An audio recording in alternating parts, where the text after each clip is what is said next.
Hi பசங்களா, எல்லாரும் எப்படி இருக்கீங்க? இந்த கொஸ்டினை பாருங்க. Square root of 17 square minus 15 square. ஓகேவா? இந்த மாதிரி சம்பந்தம் தான் நீங்கள் என்ன பண்ணுவீங்க? ஆக்சுவலாக 17 இன்ட்டு 17 மல்டிப்ளை பண்ணுவீங்க, அப்புறம் 15 இன்ட்டு 15 மல்டிப்ளை பண்ணுவீங்க, அப்புறம் ரெண்டையும் மைனஸ் பண்ணுவீங்க, அதுக்கப்புறம் ரூட்லேருந்து எடுப்பீங்க. அப்படி தானே? இப்போ பாருங்க, நான் எப்படி ஈஸியாக சொல்லித்தரேன்னு. இதை ஏன்னு வச்சுக்கோங்க, இதை பின்னு வச்சுக்கோங்க. அப்போ என்ன இருக்குது? A square minus B square that's equal to what is the formula? A plus B into A minus B. இதான ஃபார்முலா? அதைப்படி செய்ய போகிறோம். ஓகேவா?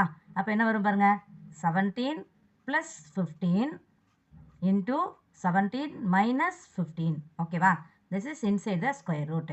இப்போ பாருங்கள், ஆட் பண்ணால் என்ன வரும்? 32 வருமா? இங்கே என்ன வரும்? 17 மைனஸ் 15 ஈக்குவல் டு 2. ஓகேவா? இப்போ மல்டிப்ளை பண்ணுங்கள். 32 இன்ட்டு 2 ஈக்குவல் டு 64.